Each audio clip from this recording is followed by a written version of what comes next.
アンサール・メディナの協力者の一人で、バドルの戦いに参戦した共有イトバーン・ブン・マーリクの伝承です。彼はアッターの死と、彼にアッターの平安と祝福あれのもとに行き、こう言いました。アッターの使徒よ、私は視力が衰えてしまいました。私は自分の部族の人々のイマーム、礼拝の先導者を務めていますが、雨が降ると私と彼らの間にある谷が川となり、彼らのモスクへ行って礼拝を先導することができなくなります。アッターの使徒よ、ぜひ我が家に来て礼拝を捧げてください。そこを私の礼拝の場所、ムサッターにしたいのです。すると、アッターの使徒は言われました。インシャーアッターが望まれるなら、そうしましょう。イトバーンは言います。翌朝、日が昇った頃、アッターの使徒とアブーバクルがやってこられました。使徒が入室の許可を求められたので、私は許可しました。彼は家に入ると座る間もなく、家のどこで礼拝をしてほしいですかと尋ねられました。私が家の一角を指し示すと、アッターの使徒はそこに立ち、アッターフ・アクバルと唱えて礼拝を始められました。私たちも彼の後ろに並び、列を作り、彼はニラクアの礼拝を捧げてから、サラームで終えられました。その後、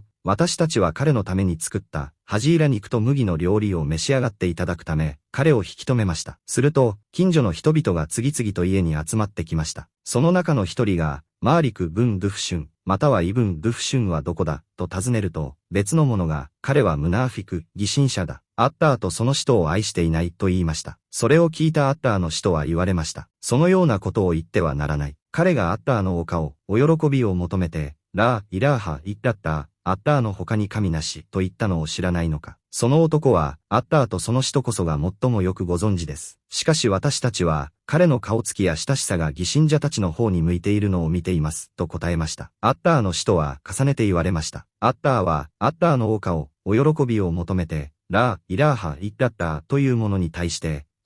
地獄の火を禁じられたのである。イブン・シハーブは、このハディースをバヌー、サリム族の有力者フサイン・ブン・ムハンマド、アル・アンサーリーに確認したところ、彼はそれを事実であると認めました。サヒーフ・アルブハーリー第425番。ハディースの解説。預言者ムハンマド、彼にアッターの平安と祝福あれは、誰に対しても親切で、気高く寛大な品性の持ち主でした。誰かに招かれれば、可能な限りそれに依頼、相談を受ければ、相手に不利益や困難が生じないよう、最善の助言、ファトワーを与えられました。イトバーンの願いと預言者の謙虚さ。バドルの戦いにも参戦した共有イトバーン・ブン・マーリクは、バヌー・サリム族のイマーム、礼拝の先導者を務めていました。しかし、彼には二つの大きな悩みがありました。一つは視力の衰え、もう一つは雨天時の物理的な困難です。大雨が降ると、彼の家と部族のモスクの間にある谷が氾濫し、川となって渡れなくなるのです。そこで彼は預言者様のもとを訪ね、私の家で礼拝をしていただきたいと願い出ました。預言者様が礼拝された場所を自分専用の礼拝所、ムサッターとして定め、困難な時でもそこで礼拝を捧げられるようにするためです。預言者様は謙虚にこれに応じられ、翌朝、日が昇った頃にアブー・バクルを連れて彼の家を訪ねられました。家の中での礼拝。預言者様は家に入ると、座ってくつろぐよりも先に、本来の目的である礼拝を優先されました。家のどこで礼拝をしてほしいですかと尋ねられ、イトバーンが指し示した場所で、集まった人々と共にニラクアの礼拝を捧げられました。疑心ムナフィクーの疑いと預言者の戒め。礼拝後、イトバーンは肉と麦の料理、ハジーラを出してもてなしました。預言者様が来ていると聞いた近所の人々が集まってきた際、ある人物が、マーリク・ブン・ドゥフシュンはどうした？姿が見えないが、と言い、別の者が、彼はアッターと使徒を愛さない疑信者だ、と非難しました。しかし、預言者様はすぐにそれを制止されました。そのようなことを言ってはならない。彼がアッターのお喜びを求めて、ラー・イラーハ・イッタッター、アッターの他に神なし、と言っているのを知らないのか。預言者様は、たとえ外見的な振る舞いに疑わしい点があっても、心から一神教の証言、シャハーダを唱える者に対して、アッターは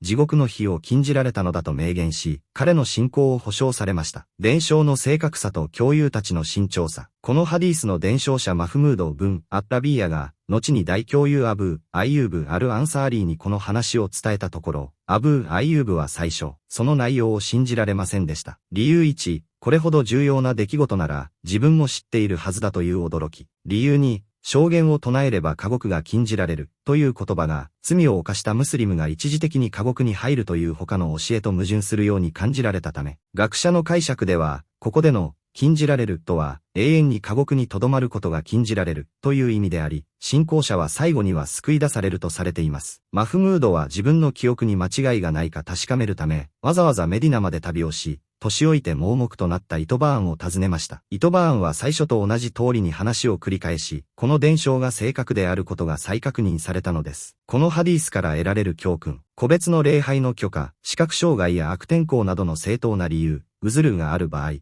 家で義務礼拝を行うことが許される。情報の確認、教友たちは預言者様の言葉を伝える際、非常に慎重であり、情報の正確性を常に求めていた。もてなしの精神、賓客を料理でもてなすことの美徳、一神教の重み、アッターの他に神なしという言葉を誠実に唱えることが、究極の救いとなる。